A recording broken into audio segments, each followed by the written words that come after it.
Hey everyone, and welcome back to the channel. Before we begin, please make sure to subscribe to the channel and turn on your bell notifications so you're always updated on when a new video comes out. If you hear anything in the video that you like, go ahead and give it a thumbs up. And if you had any questions, make sure to leave a comment down below, and I'll reply to it as soon as I can. I'll reply to all comments as they come in. Today's video is about Medicare, all right? The federal government administers two parts to Medicare: Medicare Part A and Medicare Part B. Medicare Part A is the hospital inpatient coverage, and Medicare Part B is the doctor's coinsurance. Age-based Medicare is at 65. There are a couple ways to get Medicare. One will be based off of disability, and the other would be based off of, it's still a disability, but it's just a different type of Medicare, which is end-stage renal disease. So if you're going through a course of dialysis or something like that, this may be applicable to you as well.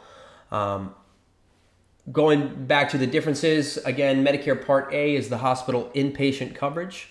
That means that you have to be admitted to the hospital for this coverage to be activated. So if you were to go to the ER and leave the same day, that's not really the same thing. You have to be, you have to stay overnight basically for this coverage to kick in. Medicare Part B is the doctor's coinsurance. So this is if you go to like a local, like an urgent care or primary care, or maybe like a specialist or something like that. This is where you would pay a copay instead of the full fee for the doctor. Where Medicare Part A in most cases is free if you have 10 years of work history in the U.S. and you've obtained your 40 quarters of coverage. Medicare Part A would be free for you. There is a standard premium to Medicare Part B. The premium is not fixed, so it can change. Currently in 2022, the standard Medicare Part B premium is $170.10 a month. There are 3 different enrollment periods to your age-based Medicare, which is at 65. You have your initial enrollment period, your IEP, your special enrollment period, the SEP, and the general enrollment period, the GEP. The initial enrollment period begins the 3 months before, the month of, and ends on the 3rd month after your 65th birthday. So it's a 7-month window where you can enroll. If you enroll within the first 3 months, your Medicare will begin the month of your 65th birthday. If you enroll the month of, it won't begin until the month after. And then for each subsequent month that you ask for Medicare later, the longer it's going to take for it to start. Specifically, your Medicare Part B. Medicare Part A always carries 6 months of retroactivity with it. So let's say, as an example, I don't know, you were turning 67 and then you finally enrolled for whatever reason to Medicare. Your Medicare, let's say it was the month that you turned 67, your Medicare would be effective, your Medicare Part A would be effective with 66 and 6 months, as an example. The special enrollment period is when you have refused Medicare at some point, either at or after your 65th birthday. Let's say that you never signed up. The special enrollment period is when you're asking for it after the fact.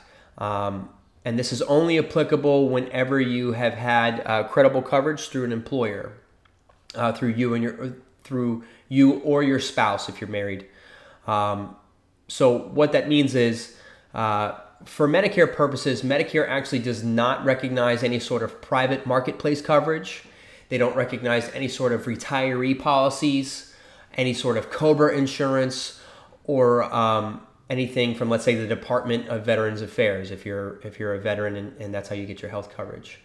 The only coverage that's recognized by Medicare is when you or your spouse are actively employed and going to work, and that's how you have your health insurance.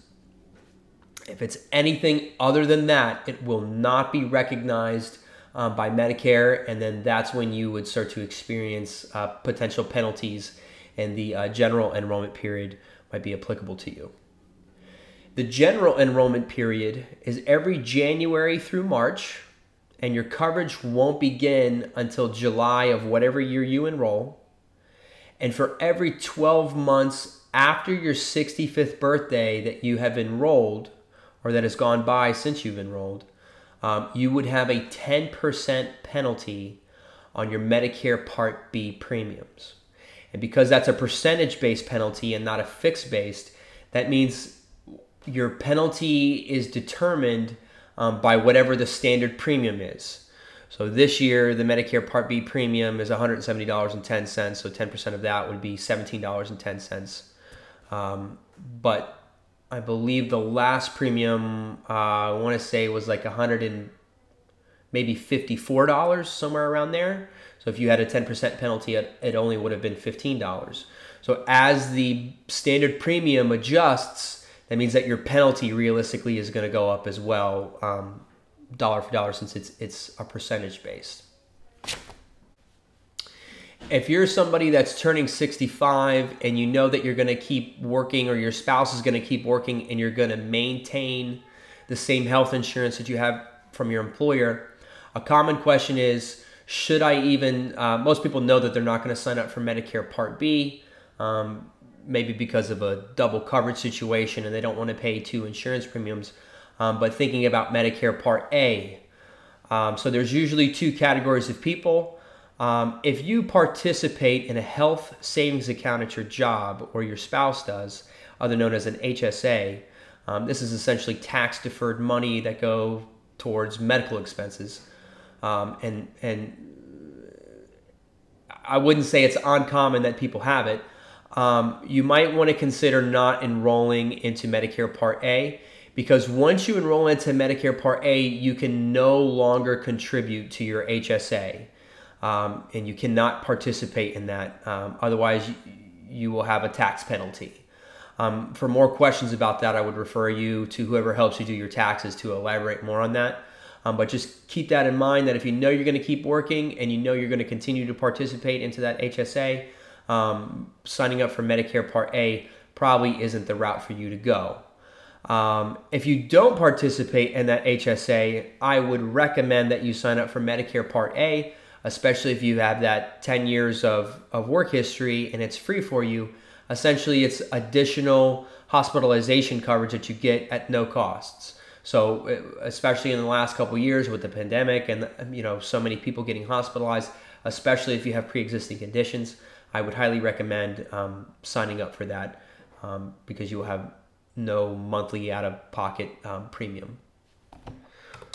So going into how to apply, again, if you're wanting Medicare Part A, you'll call your local Social Security office and make an appointment to sign up for that. Excuse me. And you'll handle it that way. A phone interview is fine. If you want face-to-face, you can, but a phone interview is probably the most convenient. You can go about your day. Really, if you're just signing up for Medicare Part A, I mean, I've spent the quickest, or I should say the average time to take an application from start to finish and have it fully done. I mean, it takes maybe 5 minutes. It's very fast. It shouldn't eat up any time at all. If, let's say that you're somebody that has already filed for Medicare Part A and you're enrolling into Medicare Part B, I'm going to go over the forms that you'll need to sign up, whether you're in the special enrollment period or the general enrollment period. These forms would still realistically be applicable to you. Going into the special enrollment period, that could be at any time. The way that works is as long as you've had that credible coverage, meaning that you or your spouse have been actively employed and going to work, and that's how you have your insurance, and maybe you're coming up on retirement, and you know that you have your work end date already obtained, or maybe your insurance is going to stop and you need to switch over to Medicare. The first form that's going to come up is the CMS 40B. So you can see I'm just going to Google, typing in CMS-40B. Make sure that you have the government's website. CMS stands for Center for Medicare Services.gov. That's the appropriate website. In my other videos, I made note of a bunch of other websites that will make you believe that you have to pay for these forms and things like that. Don't do that, okay? So you're going to click on this link. You'll see that there's 2 versions, a Spanish version and an English version. On the first page is just a bunch of instructions. This form is very straightforward, and this one you're going to complete. All right, so you're going to list your Medicare ID number. If you don't have that yet, if you're enrolled in Part A, you should have it.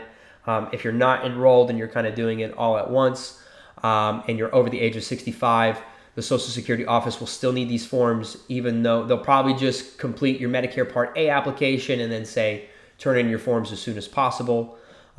If you're filing under the special enrollment provision, you have an 8-month window from whichever happens first. Either you stop working or your insurance stops. So let's say you're going to continue to work, but maybe for whatever reason your insurance premiums are getting too high and you got to drop it. So whichever happens first out of those two things, again, either you resign, you quit, you get laid off, whatever the case might be, or you just terminate your insurance, you will need both of these forms that I'm going to discuss. And then on here, if you already have your Medicare Part A, then you'll use your MBI number, Medicare Beneficiary Identification Number. That will go here. If you don't have Part A, then just list your Social Security number. That will be needed. Otherwise, the office won't be able to identify you. Here's the question. Are you signing up for Medicare Part B? You're going to put yes, your name, your mailing address, your city, your telephone number. And then down here, the Social Security office cannot assume when you want your Medicare coverage to begin. So I always tell people to write this in the remarks. I want my Medicare to be effective with, right now we're in November. Let's say that I was going to stop working at the end of the month and I wanted my coverage to begin on the 1st. You're just going to put, Medicare always starts on the 1st of any month, whether it's A or B. So you would just put December of 2022 if that's your situation, or whenever you would like it to start. For the special enrollment period, if you do have that credible coverage, again, you have an 8-month window from whichever event happens first. If you're asking for Medicare within the first 3 months out of those 8, then you get to choose what month you want it to start. So as an example, let's say I was working through December 31st of whatever year, and January 1st would be my first day without a job or without health insurance. January is going to be the first out of those 8 months through August. If I'm asking during January through March, then I get to pick whatever month I want my Medicare to begin, specifically Part B. Excuse me, specifically for Medicare Part B. If let's say you got to April, it was April 1st, and then at that point is when you contacted Social Security, it's automatically going to be the following month that your Medicare Part B would be effective. So it would be, in this case, if you're contacting them in April, May 1st is going to be your first date, and that's when your billing cycle would start, whether you are currently receiving a Social Security check or not. That's how you would be billed accordingly.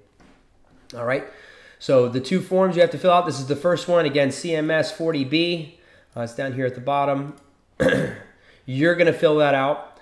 And then the second form is going to be the CMS L564. So we're going back to Google.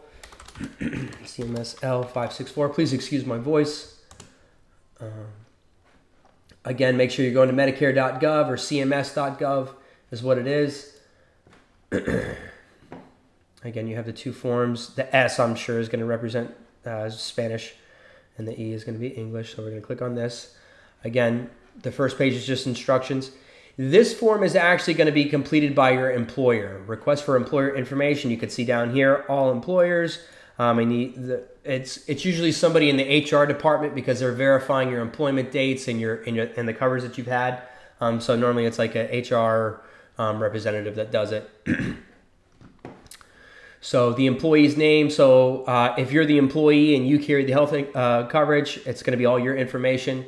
Let's say it's your spouse that you get the coverage from. So you're going to list your spouse's employer. You are the applicant. So question 4 would be you. And then your spouse would be the employee. And then also you have the applicable Social Security numbers as well. So again, the applicant's Social Security number, that would be you. And then your spouse would be the employee. And then it starts to go into these different questions. This form is essentially to avoid that penalty that we already discussed. So for every 12 months that you're past 65, you have to show, that you've had credible coverage, which is from the employer. So whether you've had the same employer the whole time, maybe you were switching jobs. Important note, you can't have any gaps to qualify for the special enrollment period. So let's say you were in between jobs and you had 1 month that you did not have health insurance, then you will not qualify for the special enrollment period. You'll have to wait for the general enrollment period, which we'll go over in a second. But even if you're in the general enrollment period, the only time that you have a penalty is if you went 12 months without coverage. So if you only went the 1 month and you have to wait for the general enrollment period, realistically you should still be good to go and just have the standard premium. But you might have that gap where you don't have insurance coverage. So, you really want to think it through before you change those jobs or have any adjustments in your insurance coverage, whatever the case may be. You want to make sure if you're over the age of 65 that you don't have any of those gaps or even the possibility of that. That's why sometimes people will elect to basically have a 1 month overlap where maybe they have two insurances, maybe through their job, whether it's through Medicare or however that might work out. If you're on your spouse's coverage, maybe you hop on your own employer's coverage, but whatever you do, you just want to make sure that you don't have any gaps. That way you can enroll during the special enrollment period, which essentially is any point in time. Okay, so your employer is going to fill out this entire form. They're going to verify the dates of coverage, the date that the person started working, when they stopped working, if they're still working, and then they're going to sign, date it, and put their telephone number. From what I've heard, these forms do get audited, and they will Medicare will contact your employer to verify that everything is filled out correctly. So just caution, you don't want to, if they put the wrong date down or they didn't complete it the right way, super important that you pay attention to that. A common mistake sometimes employers will do is, let's say the employer went from having Blue Cross as their insurance carrier and they switched to Cigna. Do not let them put the date of that switch as your most recent health insurance carrier.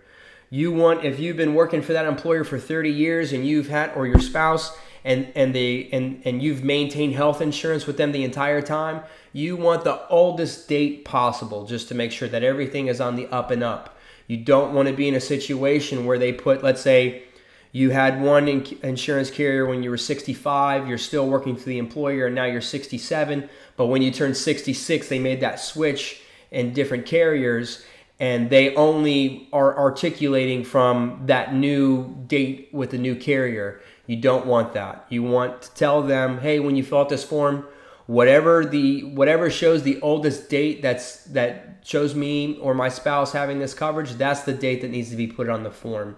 To prevent any mix-up and then create a penalty or a rejection letter saying you have to wait for the general enrollment period. These two forms, the CMS 40B and the L564, have to be turned in together for Social Security to enroll you into Medicare. So what I recommend people do is, and your employer will be very familiar with this form. If they've been around for, let's say, longer than a year, they should know.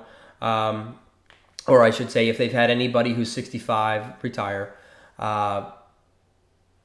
they'll fill out this form, and then I would recommend they email it to you, fax it to you, snail mail it to you through regular standard mail, whatever the case may be.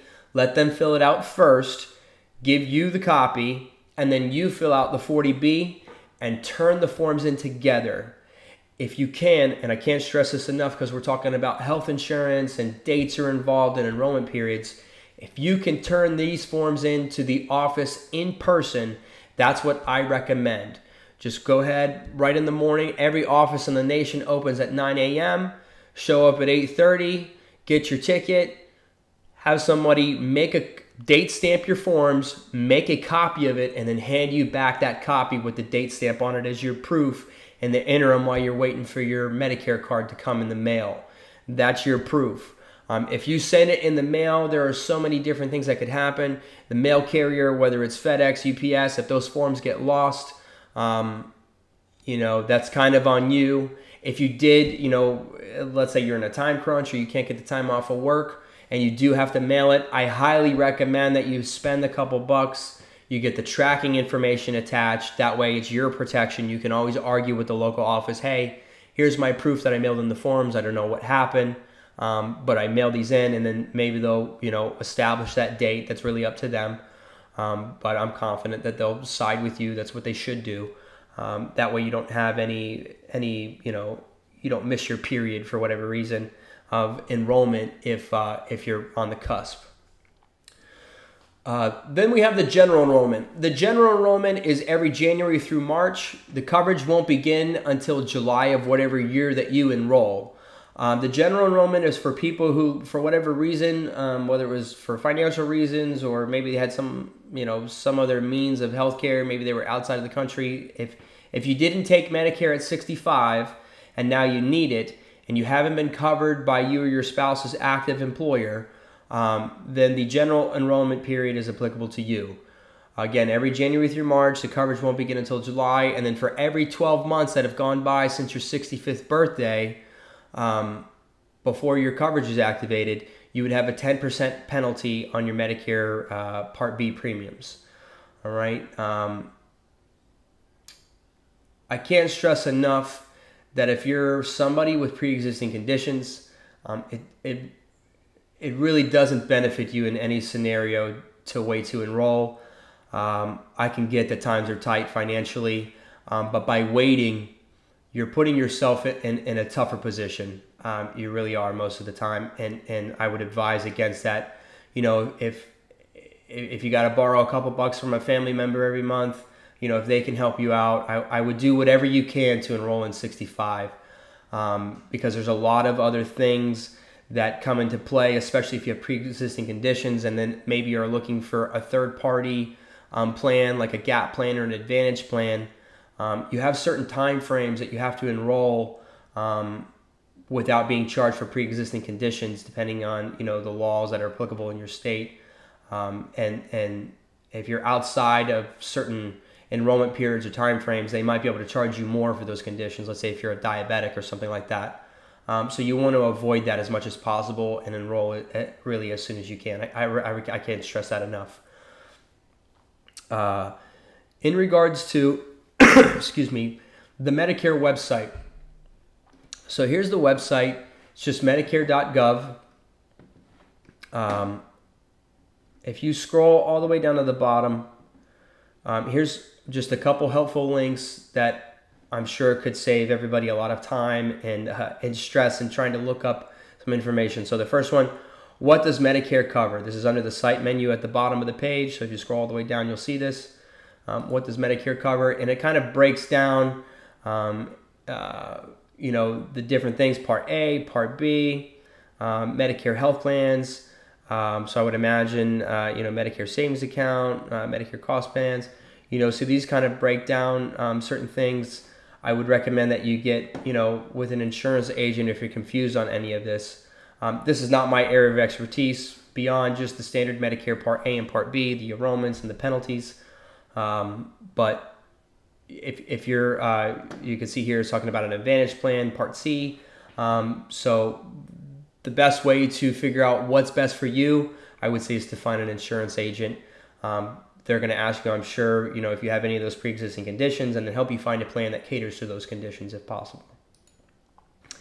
The other thing that I wanted to go over is the Medicare New Handbook. So again, if you scroll all the way to the bottom, down to Find Publications, it's going to be right here, Download the Handbook. Right? So you click this, it should open right up. This is an extremely useful tool. So if you look down at your keyboard and the left bottom corner of your keyboard, you're going to see a little button, CTRL, the control button. You're going to hold that down and you're going to press F, and it's going to pop up on a little search bar, right? So this allows you to look up things quickly, like let's say hearing aids, right? Or hearing, and you can see next to that is vision. So there's 13 times where hearing gets brought up. And then it discusses the Medicare savings account, but it's talking about hearing aids. Then you could see right there eyeglasses, right? So eyeglasses gets mentioned 5 times. This is extremely helpful in looking up information. The Medicare New Handbook, I can't remember. I doubt the government's mailing these out anymore because they're trying to reduce the cost of paper, and they're really pushing people to go online. This book is 128 pages. and you can see it's just filled with information. So it makes it tremendously easy just to be able to word search basically what exactly you're looking for, even if you're just trying to get a basic idea of what you're trying to look up and where to go from there. It's an extremely resourceful tool. That's pretty much it for today's video. If you enjoyed it, if you got something out of it, if you learned something new, please make sure to give it a like. If you have any questions or you want me to touch base on something moving forward that you think might be helpful as well, please leave a comment down below, and make sure to subscribe to the page and turn on your bell notifications so you're always updated with new videos and information from my page in regards to Social Security and Medicare benefits. I will be uploading another video about the surcharges that you can have for your Medicare Part B in regards to your income. So stay tuned for that. And thanks for watching, guys. I hope you have a good day. Bye-bye.